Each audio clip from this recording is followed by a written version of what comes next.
আসসালামু আলাইকুম ওয়া রাহমাতুল্লাহি ওয়া বারাকাতুহু। ইন্নাল হামদালিল্লাহি নাহমাদুহু ওয়া নুসাল্লি আলা রাসূলিহিল কারীম, আম্মা বা'দ। সম্মানিত দর্শক মণ্ডলী, যারা এই মুহূর্তে আমাদেরকে দেখছেন, কয়েক সপ্তাহ ধরে সোশ্যাল মিডিয়ায় দেখা যাচ্ছে একটা নিউজ খুব শোরগোল হয়েছে। বিশেষ করে আছেন যে মালয়েশিয়া থেকে শেখ মিজানুর রহমান আজহারী বাংলাদেশে তিনি বিভিন্ন জায়গাতে প্রোগ্রামে অ্যাটেন্ড করছেন এবং লক্ষাধিক 10 লক্ষ 15 লক্ষ করে মানুষের ঢল নেমেছে। তো এক্ষেত্রে অনেকের এই জনসংখ্যা দেখেও একটা বলতে পারে একটা জেলাসি ফিল হচ্ছে, এটাই সত্য কথা। তো যাই হোক, সেই সব ইস্যু নিয়ে আমরা কথা বলবো না। আজকে যে বিষয় নিয়ে কথা বলবো, যে মিজানুর রহমান আজহারী বছর 5 আগে তিনি কাউবা বলেছেন। এখন বছর 5 হোক আর আজকের দিনে হোক, এটাও ডাজ নট ম্যাটার। তিনি কাউবা বলেছেন, মানে গরুর রাখাল ছিলেন নবী, এটা তিনি বলেছেন। 1 বছর আগে হোক আর 50 বছর আগে হোক, তিনি বলেছেন। তো এই ক্ষেত্রে দেখা যাচ্ছে সুন্নি ঘরানার বেশ তারা ক্ষিপ্ত হয়ে উঠেছে, ক্ষেপে উঠেছে। এটা বলার কারণে তাকে তওবা করতে হবে, ইস্তেগফার করতে হবে, কাফের হয়ে গেছে, মুরতাদ হয়ে গেছে, অনেকেই আলোচনা করছে। তো আমি এখানে নিরপেক্ষ দৃষ্টিভঙ্গি নিয়ে আলোচনা করব। প্রথম কথা, যে মিজানুর রহমান আজহারী যে কথা বলেছেন কাউবাই তথা গরুর রাখাল ছিলেন, তো এক্ষেত্রে জবাব দেখলাম অনেকেই দিয়েছে, বিশেষ করে অনেক ওলামা এবং বিশেষ করে কিছু কিছু সাধারণ জনতাও তারা দিয়েছে যে সুন্নি ঘরানার কমপক্ষে 1 ডজন মুফতি সাহেব তারাও একটা গান গেয়েছে, একটা নবীর শানে একটা গান গেয়েছে, যে নবী রাখালের বেশে মা খাদিজার দেশে। তো এখানে তো সুন্নিরা একদম মোহাব্বত নিয়ে নবীর শানে নবী রাখালের বেশে মা খাদিজার দেশে এই শব্দ দিয়ে গান বলেছেন নবীর শানে। তো এটা নিয়ে পাল্টাপাল্টি কথা চলছে। তো এর মধ্যে টুক করে ঢুকে গেলেন আমাদের আলাউদ্দিন জিহাদি চাচা। তার তো স্বভাব আছে, আপনারা জানেন, ঢুকে পড়া, মানে লাইন টাইন ভেঙে ঢুকে পড়া তার অভ্যাস। তা তিনি ঢুকে পড়েছেন। ঢুকে পড়ে মিজানুর রহমান আজহারীকে অনেক উল্টাপাল্টা তিনি তো আলোচনা করেছেন। তারপরে যখন তাদেরই ঘরানার সম্ভবত ইমরান মাহমুদ বলে একজন, উনিও সুন্নি, উনি তখন আজহারীর যে রাখাল বয় বলেছেন বা গরুর রাখাল বলেছেন আজহারী সাহেব, তো ওই ইমরান মাহমুদ উনিও সুন্নি ঘরানার। তো এক্ষেত্রে তিনি আবার আলাউদ্দিন জিহাদি সহ সুন্নিরা যে নবী রাখালের বেশে মা খাদিজার দেশে এই যে নবীর শানে যে গান গিয়েছে, এটা প্রচার করেছে। তো আলাউদ্দিন জিহাদি যেমন খোঁজে যাওয়া তেমন খোঁজে গিয়েছে, স্বাভাবিক তিনি খুঁজবেন এবং তিনি জেনে যেই ধরনের তাবিল করা, অপব্যাখ্যা করা, নিজে যেটা বলেছে সেটা ঠিক, তারা মানে আশিকে রাসূল, ঠিক আছে, তারা নবীকে যদি রাখালের বেশে বলে, এটাকে কথা তাবিল করতে শুরু করলো। কি বললো চলেন আলাউদ্দিন জিহাদির আমি সে বক্তব্য শোনাবো আর ধারাবাহিক পর্যায়ে জবাব দেবো যে এরা মানে তাবিল, এদের তাবিল যে কত নিকৃষ্ট, ইহুদিদের চাইতে এদের ভয়ঙ্কর তাবিল, ইহুদিরা এই ধরনের তাবিল করতো। চলেন আমি দেখাবো আলাউদ্দিন জিহাদি কিভাবে তাবিল করছে। আচ্ছা 1 মিনিট। আচ্ছা, আমার এই আলোচনা আপনারা যারা শুনতে পাচ্ছেন, আমার কোন পেজ, 1 সেকেন্ড আমি দেখে নিই। প্রবলেম হচ্ছে মনে হয়, আমার কি ফেসবুক পেজ থেকে চলছে না প্রোফাইল থেকে চলছে, আমি বুঝতে পারছি না। ও জি, শুকরান। আমি চলেন আলাউদ্দিন জিহাদির কথা বাই কথা, পয়েন্ট বাই পয়েন্ট ধরে জবাব দেব। আচ্ছা চলেন, এই যে আমাদের আলাউদ্দিন জিহাদির চাচা চলে এসেছে, একটু হুঙ্কার দেবে, চিৎকার দেবে, কঠিন চিৎকার দিতে পারে, ঠিক আছে, সমস্যা নেই, কঠিন চিৎকার দিতে পারে। চলেন দেখি। সরাসরি রাখাল বলা আর রাখালের বেশে বলা দুইটা এক না। বাংলাদেশ মানে আলাউদ্দিন জিহাদি বলছেন সরাসরি রাখাল বলা আর রাখালের মতো বলা দুটো এক নয়। এখান থেকে তিনি নিজেকে বাঁচানোর চেষ্টা করছে, ঠিক আছে। আল্লামা ইকবাল রাহিমাহুল্লাহ তিনি বলেছেন যে ইহুদিদের একটা সিফাত, কালাম কো বদল দেতি হে খুদ বদলতে নেহি, মানে এরা আল্লাহর কিতাবকে বদলে দিয়েছে কিন্তু নিজেরা তারা বদলাতে চায় না।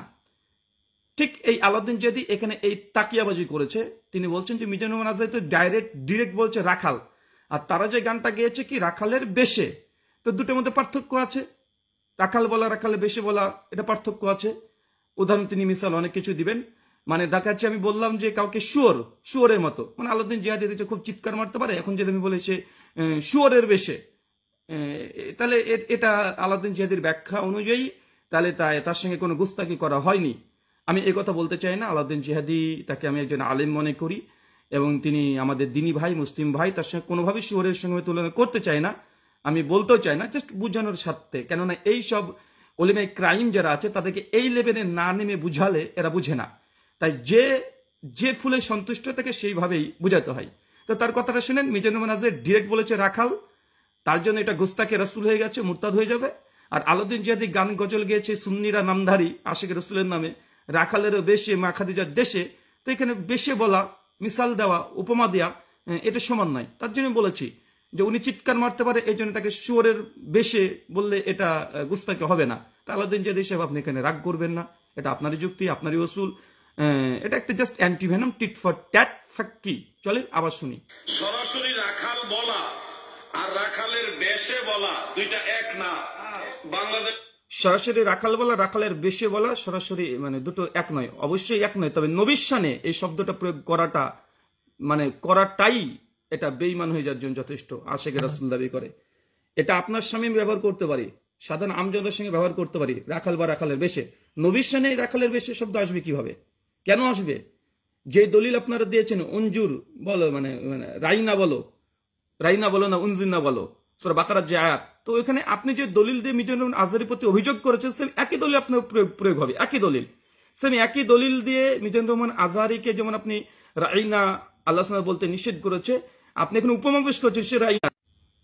তো এখানে সেম মিজানুর মাঝের জন্য যে দলিল আপনারা প্রয়োগ করেছেন ওই সেম দলিল দিয়ে আজহারীর উপরে যেই ফতোয়া আপনারা জারি করবেন সেম আপনার উপরে সে ফতোয়া জারি হবে। কিছু কিছু সুন্নিরা তো বলে দিয়েছে আজহারীর যদি ওই যে মুন্ডু দিতে পারে 10 লক্ষ টাকা ঘোষণা করেছে, মানে আমি এই ভিডিও করতাম না, কিন্তু এদের নোংরামি এত নিকৃষ্ট পর্যায়ে চলে যায়। দেখেন চলেন আমি ধারাবাহিকভাবে প্রত্যেকটারই জবাব দিই। দেশের একজন প্রসিদ্ধ বক্তা, তিনি রাসূল করিম সাল্লাল্লাহু আলাইহি ওয়াসাল্লামকে কাউবয়, মা খাদিজাতুল কুবরা রাদিয়াল্লাহু তাআলা আনহার কর্মচারী, এরপরে নবীজিকে রাখাল, শেফার্ড এই শব্দগুলি ব্যবহার করার কারণে সারা দেশ জুড়ে বিখ্যাত আলেম ওলামারা, বড় বড় মুহাক্কিক মুত্তাকি আলেমরা এটা প্রতিবাদ করছে। বলছে আল্লাহ রসুলের ব্যাপারে কাউবয় মানে গরু রাখাল, নাউজুবিল্লাহ। নবীজিকে কর্মচারী অথবা ধরেন রাখাল এই শব্দটা নবীজির বেলায় যায় না। আল্লাহ তাআলা কোরআনে নিষেধ করেছে লা তাকুলু রাঈনা, তোমরা আমার নবীকে রাঈনা বলবে না, আমাদের রাখাল বলবে না। দেখেন উনি যে দলিল দিয়েছে সেম একই দলিল, তোমরা রাইনা বলবে না, তারা উনজিন না বলে, সূরা বাকারার যে আয়াত। তো তুমি আলাউদ্দিন জিহাদি এই দলিল দিয়ে আজহারীকে রদ করছে, তাহলে তুমি তো সেম একই কাজটা করেছো চাচ্চু, তুমি এই কাজটাই করেছো। তুমি একই কথা বলেছো যে নবী রাখালেরও বেশে, আরে ভাই বেশে এই শব্দ নবীর সঙ্গে যাই? হ্যাঁ, রাখালের বেশে এই শব্দ যাই? কোনোভাবে যায় না। আচ্ছা চলেন একটা দলিল দেখিয়ে দিই, কেন এদের বা বাপদাদার দলিল না দেখালে তার হয় না। চলেন একটা দলিল দেখাই, আর দলিল দেখো কোরআন থেকে স্বয়ং। এটা হচ্ছে দেখেন, এটা হচ্ছে কানজুল ইমান, তাফসিরে নুরুল ইরফান, আহমেদ রেজা খান বেরলভী মাযহাবের প্রতিষ্ঠাতা, ইংরেজদের জামানায় তৈরি হয়েছিল ফিরকাটা। আর হচ্ছে এটার তাফসির করেছে হাকিমুল উম্মাত আল্লামা মুফতি আহমেদ ইয়ার খান নাইমি। এই হাকিমুল উম্মাত কিন্তু ওই দেওবন্দীদের না, এটা বেরলভীদের হাকিমুল উম্মাত হচ্ছে আহমেদ ইয়ার খান নাইমি, আর দেওবন্দীদের হচ্ছে আশরাফ আলী থানভী। তো এই দেখেন হাকিম কি বলছে, কোরআনের তাফসির করতে গিয়েছে সূরা বানী ইসরাইল সূরা নম্বর 17 আয়াত নম্বর আপনারা এখানে দেখতে পাচ্ছেন 48 কি বলছে দেখেন। 48 স্পষ্ট বলছে উনজুর কাইফা দুরাবালাকাল, যে এ নবী দেখুন আপনার ব্যাপারে কেমন তারা উদাহরণ উপমা পেশ করছে।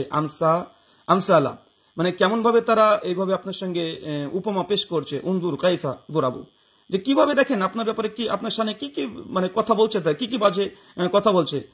আমসালা, সরি আরবি এখনো দেখেনি, আমসালা। তো আপনার ব্যাপারে বিভিন্ন রকমের তারা উপমা পেশ করছে, বিভিন্ন রকমের উপমা পেশ করছে। স্পষ্টভাবে আল্লাহ বলছেন যে তারা এমন এমন আপনার সামনে এমন শব্দ প্রয়োগ করছে। আল্লাহ সুবহানাহু ওয়া তাআলা নিজে নিষেধ করছে, উপমা দেওয়া যাবে না, কোনো মিসাল দেওয়া যাবে না। নবীর সামনে এই গরুর রাখাল টাখাল বলা, বেশে বলা, এটারও কোনো মিসাল দেওয়া যাবে না, উদাহরণ দেওয়া যাবে না। পরিষ্কার, কাইফা দুরাবালাকাল আমসালা, কোনো মিসাল দেওয়া যাবে না নবীর সামনে কোনো খারাপ জিনিস দিয়ে। ফাদল্লু, যদি দেয় তারা কি হবে, তারা গোমরা পথভ্রষ্ট হবে। এটা পরিষ্কার সূরা বানী ইসরাইল সূরা নম্বর 17 আয়াত নম্বর 48, একই আয়াত আছে সূরা ফুরকান 25 নম্বর সূরা 9 নম্বর আয়াত, আপনারা দেখে নেবেন। তো সম্মানিত সুধী, আমি জাস্ট এতটাই বলবো, আলাউদ্দিন জিহাদিকে নবীকে ডিরেক্ট রাখাল বলা আর রাখালের সঙ্গে উপমা দেওয়া, এই উপমা মিসাল দেওয়া সূরা বানী ইসরাইল উক্ত আয়াতে আল্লাহ নিষেধ করে দিয়েছে। তাই আজহারী যে পাপে পাপী, তুমি সেই পাপেই পাপী। আর আলাউদ্দিন জিহাদি যদি পাপী না হয় তো আজহারীও পাপী নয়। ঠিক আছে, আমি আমার এখানে আকীদা পরিষ্কার করি, নবীকে রাখাল বলা বা রাখালের বেশে বলা আমার নিকটে কোনোটাই যাবে না। জেনে বুঝে বলে তাহলে পরিষ্কারভাবে সে কুফরি করেছে, আর অজ্ঞতার কারণে বললে সে যেন একবার তওবা করে নাই। আর বিয়াদবির উদ্দেশ্যে বলে সে কুফরি, একদম কাফের হয়ে গেছে, বিয়াদবিমূলক উদ্দেশ্যে সে কুফরি করেছে। এটা যে নবীর শানের খেলাপ এই শব্দ বলা। তাই নবীকে উপমা দেওয়া, যেমন আলাউদ্দিন জিহাদিকে যদি বলি যে আলাউদ্দিন জিহাদি শুয়োরের রোবে এসে ওয়াজ করছে মাঠে, এটা যেমন একটা খারাপ কথা, কেউই মেনে নিবে না, নিচে অনেকে কমেন্ট করবে যেটা ঠিক না, একজন মুসলমান মুমিনকে শুয়োরের সঙ্গে কেন তুলনা করব, বা তাকে ডিরেক্ট শুয়োর না বলে শুয়োরের সঙ্গে উপমা কেন দেব, সে চিৎকার মারতে পারে বলে কি আমি শুয়োরের মতো তাকে বলতে পারি? অনেকে যেমন এখানে প্রতিবাদ করে উঠবে, আর প্রতিবাদ করা উচিত।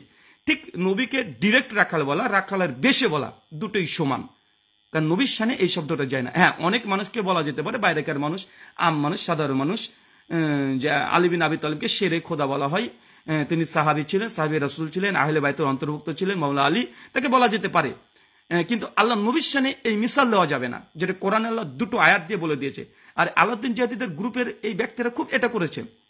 আহমেদ ইয়ারখান নাইমিতে জাল হাকের প্রথম খণ্ডে নূর ভাষার আলোচনা করতে গিয়ে নবীকে বাঘের সঙ্গে তুলনা করেছে, শিকারী বাঘের সঙ্গে তুলনা করেছে, নাউজুবিল্লাহ মিন জালিক। এই সুন্নিরাই, এই তথাকথিত সুন্নিরাই মালফুজাতে আল্লাহ হযরতের মধ্যে আমি দেখিয়েছি, এরকম অনেকবার দেখিয়েছি যে আল্লাহ নবী কবরে হায়াতে জীবিত আছে, আর তার স্ত্রীদেরকে কবরে পাঠিয়ে দেয় সহবাসের জন্য, এই শব্দ লিখেছে। এগুলো নবী সাল্লাল্লাহু গুস্তাকি নয় না, নবী সাল্লাল্লাহু গুস্তাকি না। যারা কালেমাকে চেঞ্জ করে দিয়েছে, লা ইলাহা ইল্লাল্লাহ চিস্তি রাসূলুল্লাহ, হাসবাই সানেফ সালাবিল থেকে এরকম দেখিয়েছি যে চিস্তি রাসূলুল্লাহ যারা বলে, তারা আবার এসেছে যে কে কি বললো। দেখেন, আমি দুটোরই বিরোধিতা করছি। আজার হিসেবে যে কথা বলেছে এটা বলা তার উচিত হয়নি, এটা আকীদাতান বিষয়, খুব সূক্ষ্ম বিষয়। নবীর শানে এরকম শব্দ প্রয়োগ করা যাবে না। নবীর রাহমা মুহাম্মদ সাল্লাল্লাহু আলাইহি ওয়াসাল্লামের শানে এই ধরনের কোনো শব্দ প্রয়োগ করা যাবে না, যে তিনি রাখালের বেশি হোক আর ডিরেক্ট রাখাল না, বলা যাবে না, অন্য কোনো শব্দ প্রয়োগ করতে হবে। হ্যাঁ, নবী সহিহুল বুখারী 2072 নম্বর হাদিসে এসেছে যে নবীকে, প্রত্যেক নবীদেরকে দিয়ে আল্লাহ সুবহানাহু ওয়া তাআলা তিনি বকরি চড়িয়ে নিয়েছেন, বকরি তথা ছাগল চড়িয়ে নিয়েছেন। এটা আছে, অত দূরে সীমাবদ্ধ থাকো। এর পরে ব্যাখ্যা করার প্রয়োজন আমার মনে করি না, এরপরে ব্যাখ্যা করতে হবে এখান থেকে বুঝে নিলাম তিনি রাখাল ছিলেন, না, এই ধরনের ব্যাখ্যা নবীর শানে এখানে করা যাবে না। চলেন আর একটা দেখিয়ে দিই যে এরা নবীর শানে গুস্তাকি সবসময় আশিকে রসুলের নাম নিয়ে তারা ওই বাগদাদ শরীফে যারা মানে চাঁদা দেয়, ঠিক আছে, বাগদাদ শরীফে বলবে মদিনাওয়ালা, কিন্তু মদিনাওয়ালার কোনো কাজ করে না, বলবে মদিনাওয়ালা কিন্তু কাজ করবে বাগদাদ শরীফের। বাগদাদ শরীফ তো বুঝতে পারছেন, কাজ করবে খাজা মঈনুদ্দিন চিশতি, বরফির আব্দুল কাদের জিলানি, ভারতের দুটো শহর দেওবন্দ আর বেরুলবে, দুই শহর নিয়ে যারা ফিরকা মাযহাব তৈরি করেছে, এরা আবার বড় বড় কথা বলছে। এরা হচ্ছে চিশতি রসুলুল্লাহ কালেমা পাটকারীকে সমর্থন করে। চলেন আমি একটা দেখাই, দেখেন একই সূরা কাহাফ সূরা নম্বর 18, তাফসিরে কানজুল নুরুল ইরফান, এটা কানজুলি মানে নুরুল ইরফান ব্যাখ্যা, সূরা কাহাফ 18 নম্বর সূরা। এর দেখেন 74 নম্বর আয়াতের ব্যাখ্যা, টিকা নম্বর 163 কি লিখছে দেখেন, বলছে এ থেকে বোঝা গেল যে সম্মানিত নবীগণের সামান্য ভুল ত্রুটি হয়ে যায়, নাউজুবিল্লাহ মিন যালিক, নবীদের ভুল ত্রুটি হয়ে যায়, তাই বলছে। তো গুস্তাক, এরা গুস্তাক রাসূল কি রাসূল নয়। একাধিক আমি দেখিয়েছি এই সুন্নি তথাকথিত এই সুন্নিরা নামধারীরা, এরা আশিক রাসূলের নামে এরা মূলত তাদের মানে নিজের নফসের পূজা করে। তো দর্শক মণ্ডলী, আমি আমার আকীদা পরিষ্কার আমি করে দিয়েছি, পরিষ্কারভাবে বলে দিয়েছি যে নবীর শানে এই কথা বলাটা চরমভাবে বিয়াদবি। আলাউদ্দিন জিহাদিও যে পাপে পাপি যদি ফতোয়া লাগাই, মিজানুর রহমান আজহারী যে পাপে পাপি, আলাউদ্দিন জিহাদি সেম একই পাপে পাপি। আর দ্বিতীয়ত বিষয়, নবীকে কাউবয় বা কাউবয়ের মতো বা তার বেশে এই শব্দ প্রয়োগ করা যাবে না। এখন আলাউদ্দিন জিহাদি যে তাবিল করছে এটা ইহুদিদের তাবিল, না নিজে কালাম তো বাদাল দেতি খুদ বাদালতে নেই, মানে নিজে যে বলে ফেলেছে, এখন এটার জন্য সে মলম লাগানোর চেষ্টা করছে, অপব্যাখ্যা করার চেষ্টা করছে, অপব্যাখ্যা করছে যে না বাংলা মানুষ এটা মানবে না, কোনোটাই মানবে না। আর আলাউদ্দিন জিহাদি একটু তেনা পেঁচা, এটা সকলেই জানে। ওই যে গত বছর 2 বছর আগে কাকে জান্নাতে টিকিট দিয়ে দিয়েছিল, যে জান্নাতি বলে দিয়েছিল, ও দলিল বের করার চেষ্টা করেছে তার পক্ষে, হ্যাঁ আল্লাহ নবী কে জান্নাতি বলেছে। তো এগুলো হচ্ছে ছ্যাঁচড়ামি, শরীয়ত নিয়ে খেলা করা, শরীয়তকে হাতের ময়লা বানানো। তাই আল্লাহ নবীর শানে এই শব্দ ব্যবহার করা অপ্রাসঙ্গিক, এবং কেউ জেনে বুঝে করলে সে তো পরিষ্কারভাবে এটা কুফর করছে। আর পরিষ্কার যদি কেউ বিয়াদবির উদ্দেশ্যে করে সে মুরতাদ বলে ঘোষণা হবে। আর কেউ যদি অনিচ্ছাকৃত করে, বুঝে নাই, আকীদা সম্পর্কে যথেষ্ট জ্ঞান নেই, তাহলে সে তওবা করবে, ইস্তিগফার পাঠ করবে, আল্লাহর কাছে ক্ষমা চাইবে। এক কথায় এই শব্দটা কোনো ক্ষেত্রেই এটা বৈধ নয়, নবীর শানে এই শব্দ ব্যবহার করা যাবে না। আল্লাহ নবী আলাইহিসসালামকে আল্লাহ সুবহানাহু ওয়া তাআলা যে মাকাম দিয়েছে, যে মর্যাদা দিয়েছে, এবং আল্লাহ সুবহানাহু ওয়া তাআলা কথার উপরে মানে উচ্চ কণ্ঠে কথা বলতে আল্লাহ নিষেধ করে দিয়েছে। সূরা আহজাবের 2 নম্বর আয়াত, সূরা হুজুরাতের 2 নম্বর আয়াতের ইবনে কাসির সহ দেখে নেবেন। আবু বকর উমর ইবনুল খাত্তাবের সঙ্গে যখন আলোচনা পরামর্শ করছিলেন, ওমর বিন খাত্তাবের কণ্ঠ একটু উঁচু হয়ে গেছিল। আল্লাহ সুবহানাহু ওয়া তাআলা কোরআনে আয়াত নাজিল করেছে, না নবীর শানে এরকম কণ্ঠ উঁচু করাও যাবে না। সূরা নূরের 63 এবং 64 নম্বর আয়াত আল্লাহ জানিয়ে দিয়েছে যে তোমরা আপসে নিজেদেরকে যেভাবে ডাকো তুমি সেইভাবে নবীকে ডাকতে পাবে না। ইয়া মোহাম্মদ এই শব্দ বলা যাবে না, নাউযুবিল্লাহ মিন জালিক। ইয়া রাসূলুল্লাহ আপনি বলতে পারেন, নবীর শানে কোন সিফাত জুড়ে দিয়ে আপনি ডাকতে হবে। আর আপনি নবী রাখালেরও বেশে মা খাদিজার দেশে করে দিলেন, এটা গুস্তাকি নয়, এটা গুস্তাকি, চরম পর্যায়ের গুস্তাকি।